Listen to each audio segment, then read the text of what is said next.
Welcome to the Everyday AI podcast. My name is Jordan Wilson, and for the past 3.5 years, we've put out more than 800 episodes. Yet, one of the most common questions I get, I didn't really have an answer for. Where do I start on the Everyday AI podcast? And that's why we started the Start Here series. And with the fall now back in full swing, the Everyday AI podcast is going back to school and playing back the entire Start Here series from front to back. We've hit pause on our normal Monday to Friday programming to run back our most popular series ever for the next 30 days. We made the Start Here series for beginners and AI champions alike. So whether you're just trying to get a grasp on large language models or grappling with the best coding harness for multi-agentic workflows, the Start Here series covers it all.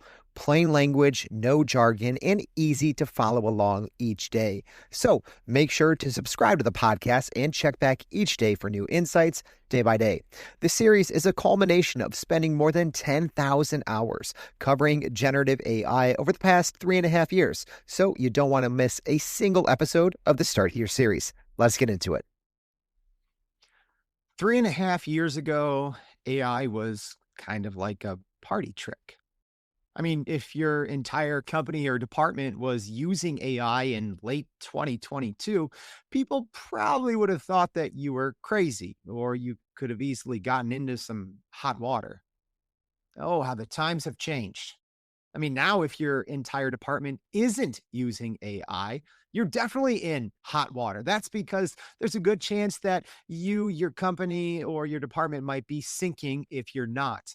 That's because the rise in prominence and capabilities of AI has been astronomical over the past 3 years. And we've gone from AI chatbots that were kind of fun to play around with to straight up autonomous coworkers that are doing the work for enterprises. So that's what we're going to be tackling on today's show, volume 10 of our Start Here series, giving you a quick overview of how AI has gone from a chatbot to an autonomous coworker, and how consumer AI has changed and what's next. All right. And if you are brand new here, awesome. Great time to jump in. This is part of our Start Here series. This is our essential podcast series to both learn the AI basics and to double down on your AI knowledge. So like I said, we are on volume 10 of our Start Here series. And if you want to go listen to the entire series in order, I actually just dropped a Spotify playlist so you can do just that. Super easy. So make sure you go to starthereseries.com. So that's also going to give you free access to our inner circle community, so you can go learn and network with other business leaders like yourselves that are learning AI. Go listen to every single Start Here series, read about it. It's all in a dedicated space there. And you'll get access to our free Prime Prompt Polish course. And hey, talking about starting here, right? Because after 700 plus episodes, I didn't have an answer for what people said, where should I start when listening to your podcast? I was like, I don't know. Well, listen to the Start Here series in order, but along the way, make sure you go listen to episodes 713 and 712. That is our 2026 AI prediction and roadmap series. All right. Last episode in Start Here, we talked about agent risk, security, and AI sprawl in 2026, why AI that acts changes everything. So make sure you go listen to that, the last episode of our Start Here series. And now let's jump into today's, from AI chatbot to autonomous coworkers. So on today's show, all right, I'm going to go over the 5 phases of AI enabled work and why most teams are still stuck in phase 1 or 2. I'm going to tell you how and why every major AI company is suddenly racing to put agents on your desktop. You're going to learn about the hidden layer that almost no one is talking about that changes how AI works for you or your company entirely. And then we're going to end with my 5 actionable takeaways for what's next. Because, yeah, it's been a fast sprint from AI chatbot to autonomous coworker, and we are not done, obviously. So let's first start with a zoomed out overview of what the heck has happened. So large language models are not new, right? They've been around for a long time, technically well before even the ChatGPT moment of November 2022. But let's start there, shall we? Okay, so that's kind of when the whole right generative AI and large language model phase in the corporate world kicked off was in November 2022, right? Many people, including NVIDIA CEO Jensen Huang, call that the line in the sand, right? So November 2022, ChatGPT launches. It's a simple Q&A chatbot in a browser tab. All right. Then let's fast forward to where we are today, February 2026. I mean, we have AI agents that can run recurring tasks on your desktop with local file access, right? So at that point, they can use your browser, they can move files, they can upload, they can download, right? At that point, they are an actual autonomous AI coworker. So that's where we started, right? This is like one of those social media posts, like how it started, right? An AI chatbot that was a party trick that didn't really know anything to, okay, this thing runs just like a human would. It can work on your desktop. It can use your files. It can move your files, upload, download, use your browser, right? Access all your data. Oh, how the times have changed. In even just the last few days and weeks, right? Uh, Again, you may be listening to this in late 2026 or early 2027. I don't know. But if you're listening to it in February, right, today, February 27th, I mean, the last 48 hours alone, we've seen a ton of movement that I think signal where this is headed, right? We got Perplexity Computer, Copilot scheduled tasks from Microsoft. We got remote control and scheduled tasks from Anthropic. So, three of the big five players there in Perplexity, Microsoft, and Anthropic just released pretty big updates that signal toward this more scheduled autonomous desktop computer worker. All right. So here's the 5 phases. All right. So phase 1, online chatbots, right? They answer your questions in a browser tab. Phase 2, business chat. This is where, answers started to come with your company's data and using apps. Phase 3, we have the agentic era, right? So this is both agentic models and multi-step execution toward an outcome, right? So more outcome-based with multiple steps. Phase 4, this is your AI coworkers, right? Delegate a goal and get finished work. And then phase 5, desktop AI, agents that work with your local files, right? And these are kind of in order, but as you'll see, as we talk about each phase a little bit more, technically there's some overlap, right? We're still obviously getting updates to phase 2 and phase 5 at the time, right? It doesn't mean phase 2 is over just because phase 5 has started, right? That's not where it is. It's more of kind of the official eras of when things started. And I think, for the most part, I'd say phase 1 is probably phased out. Although, unfortunately, I still think people use ChatGPT just as a online chatbot to get answers without, using any of the agentic capabilities, without using any of the business capabilities, without using any of the more coworker type capabilities. So I think for the most part, people have kind of phased out of that era, but not completely. And then there's the feature or the layer on top of these 5 phases that I think might be even more important in really changing how work gets done. And that's scheduling, right? So I just mentioned that in the last 48 hours, we've seen literally 3 big updates just in this space. But this does live across all phases. So it's not its own phase necessarily, but right. And Google and OpenAI have had this for a pretty long time, right? It's about 6 to 12 months, a little bit longer, but it's rarely talked about until recently, right? If you go back to my original ChatGPT tasks show, and it's a huge bummer that OpenAI changed how tasks work uh, in ChatGPT. It's actually weird. If you're on the pro plan, you don't even have scheduled tasks anymore, which is one of the things I use most. Right now, it's just Pulse. In scheduled tasks, you can only really use in agent mode. Anyways, it's rarely been talked about until recently. That's because of all the changes in the last 48 hours with Perplexity, Anthropic, and Microsoft coming in with some new offerings there. All right. Well, now you have the answers. But if you want to dig in a little bit deeper, now's where we're going to do it. So let's talk a little bit about phase one. So that started with ChatGPT launching in November of 2022. And it was obviously mega viral, right? I remember at the time, right? So my company, we had been using the GPT technology since it came out in 2020. So a lot of people overlooked that before there was ChatGPT.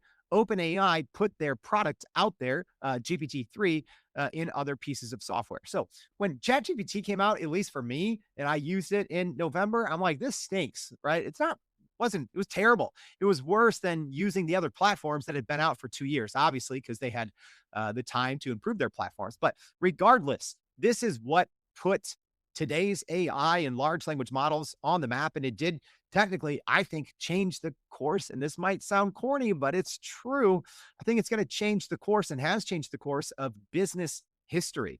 All right, then you had a little bit later, right? About 3, 4 months later, you had Google launching Bard in March, and then also Anthropic launching Claude in March, although Claude was not generally available outside of kind of an enterprise pilot, I believe, until that summer.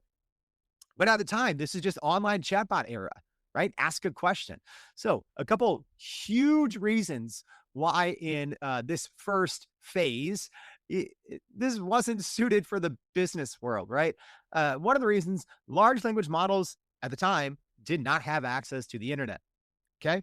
And that made them extremely dangerous. And I think depending on how you look at it, fortunately or unfortunately, it was really this phase one that I think is still kind of setting the tone for how a lot of people think about AI today, right? That's because hallucinations were rampant in phase one. Because number one, well, three reasons, I think. Number one, you couldn't upload data. Number two, it couldn't access the internet, and models couldn't reason. So, unless you were really good at prompt engineering, there's a good chance that if you were trying to use a large language model in 2022 or early 2023 for any business context, it was probably pretty bad. All right. And that's why in 2022 and 2023, RAG was all the rage, right? Retrieval augmented generation, because if you wanted trustworthy outputs from AI, you had to build your own RAG pipeline because the outputs were absolutely terrible, just riddled with hallucinations because, well, the models were not capable. It was at the time, I think, more than a party trick. So no file access, no integrations, no real world actions, right? And the models were pulling on very old data, right? At the time, those first models that came out, right? Now, the people training the models are legit superstars, right? Some of your heads of research are making tens of millions or hundreds of millions of dollars, right? At the time, I don't think that was the case, right? Obviously, they're very smart researchers and seasoned researchers, but just the emphasis that has been placed on getting good, clean, reliable training data and just the work that can be done at inference has completely changed. All right, so that was phase one. Phase two, I'd say probably started in like 2023. And it kind of, I won't say again, it didn't end in 2025, but I'll give this phase or this era 2023 to 2025. So this is Team AI. This is business chat. This is when it was born, right? So Team AI that's connected to your company's data.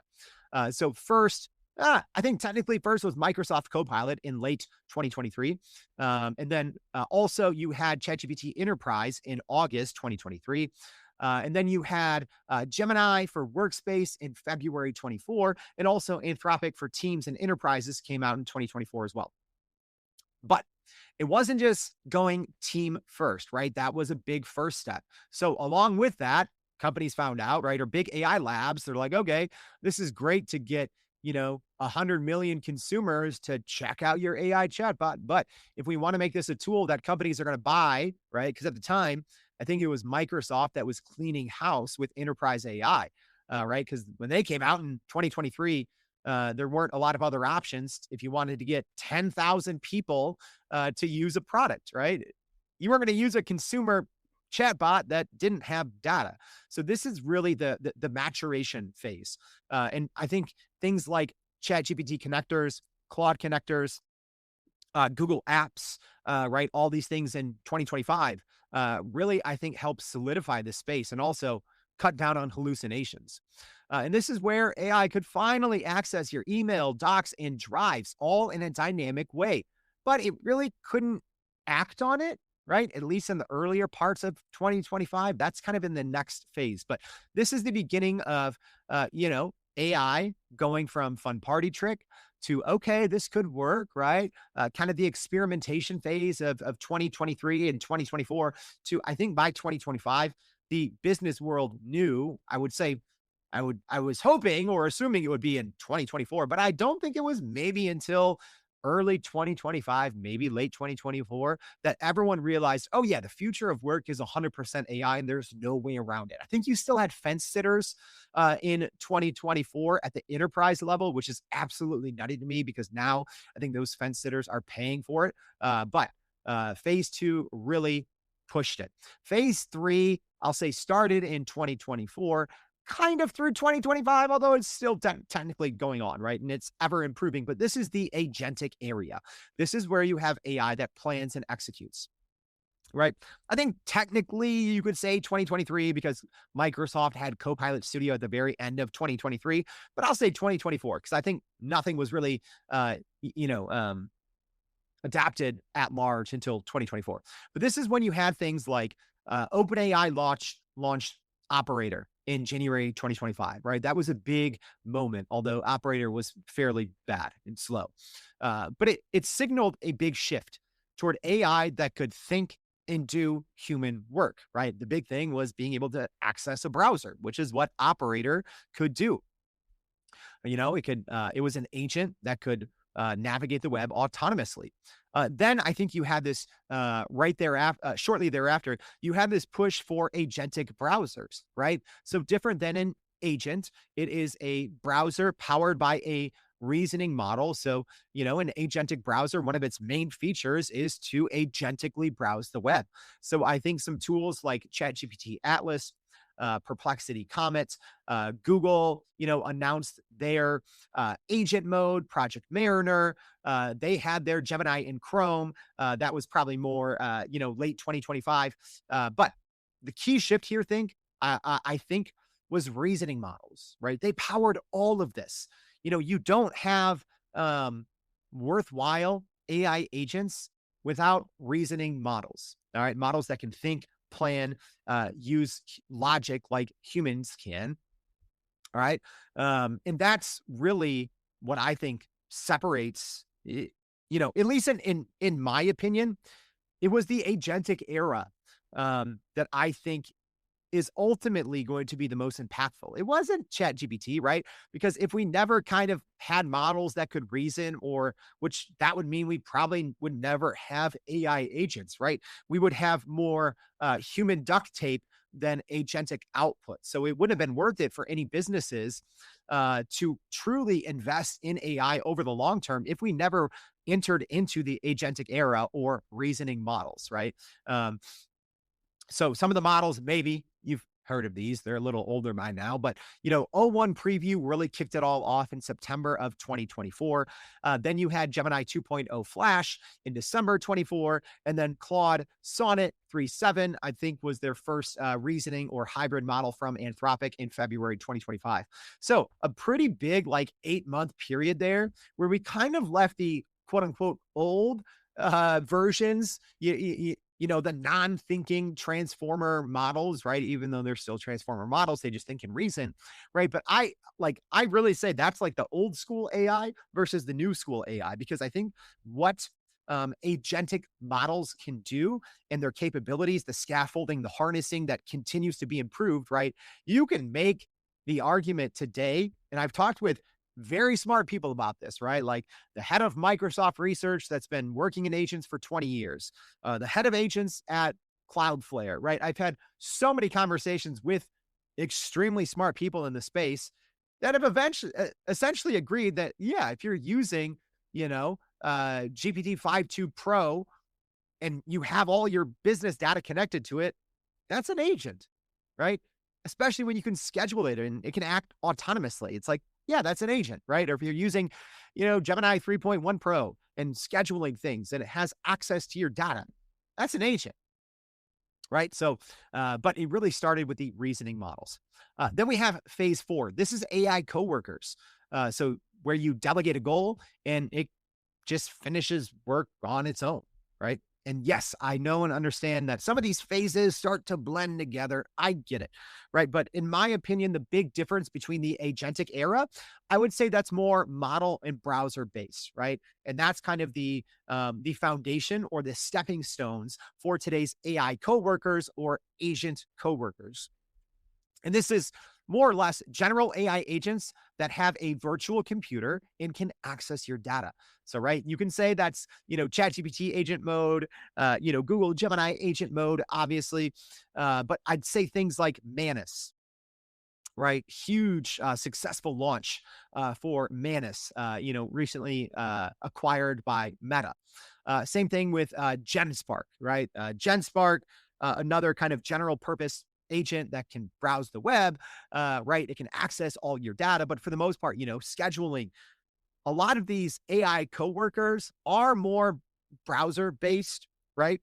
But you can give access to your data and then they can go use the web. For the most part, you can log, even though it can be risky, right? But they have a virtual computer, a sandbox, a terminal, all these things. They can run code. A lot of them can run different models.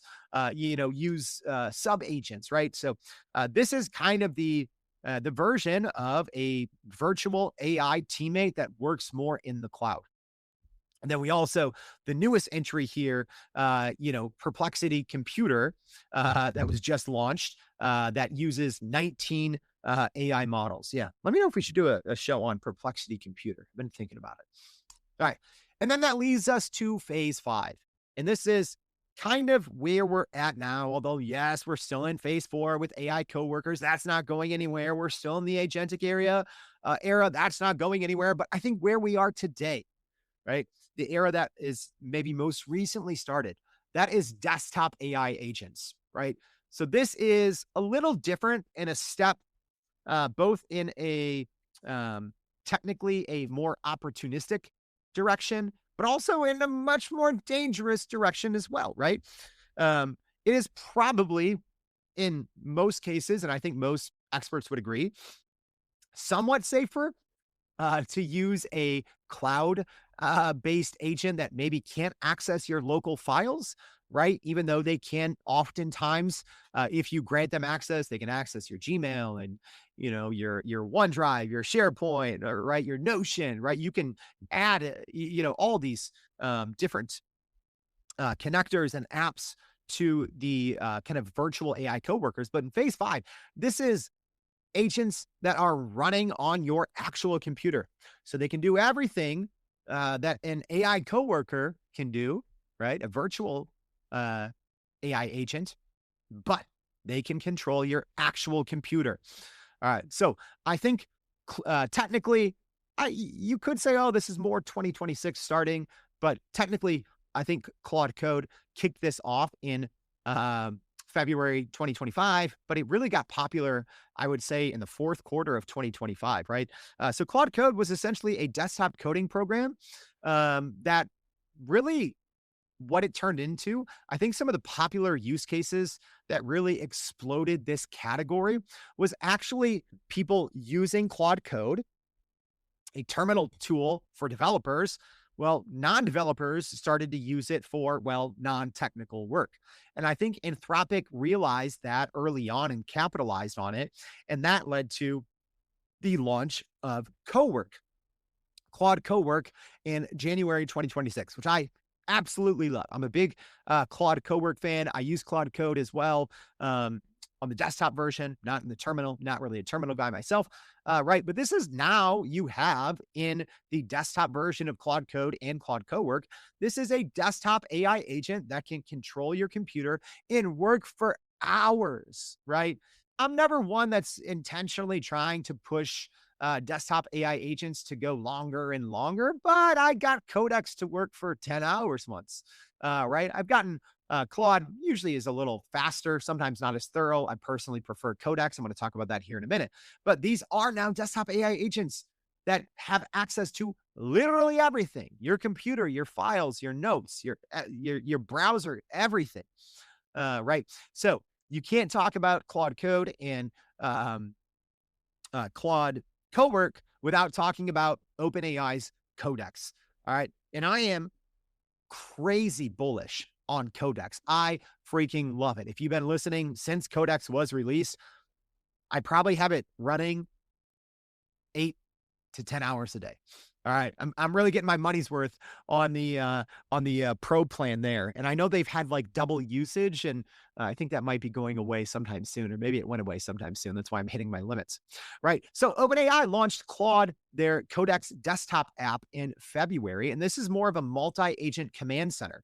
And the great thing here, they've had kind of skills. So Anthropic's popularized skills kind of protocol. So they've had skills support, automation support, so you can schedule things, right? So if you wanted to, right, you could schedule Codex to, go on a certain website, grab some information, create a Word document on your computer, organize your computer every day, right? So any task that you could do in your local terminal, on your local computer with your files and folders and your browser, Codex can do, and it can schedule it, right? So I think this is, and also important to note, Claude Cowork just literally hours ago added scheduled task support as well. So I think, that's something that's kind of like low key. I don't think people are using, I don't think for the most part, Codex people are using for non technical work. And that's the majority of what I'm using it for.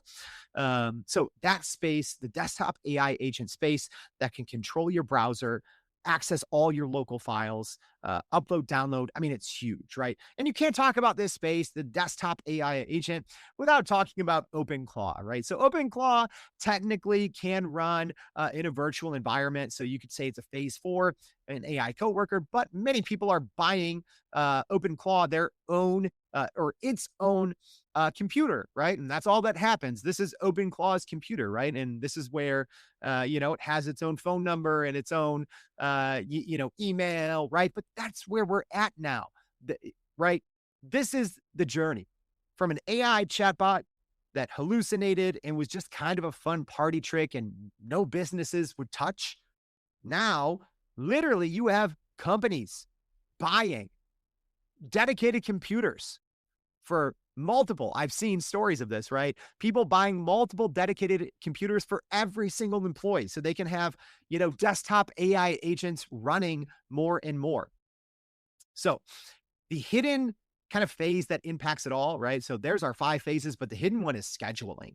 All right. And we've seen, like I've already said, Claude Cowork just added this. Microsoft Copilot just added this. Codex has always had this since it was announced. But I mean, OpenAI released scheduling via task more than a year ago. Although, like I said, unfortunately, it's really just in ancient mode now. Google has it, which I don't know why more people aren't using scheduled actions in Google Gemini. It's amazing. Perplexity and Grok rolled out tasks, about 7, 8 months ago. OpenAI Pulse, which I'm not a fan of. If they made Pulse better, I think it would be great, right?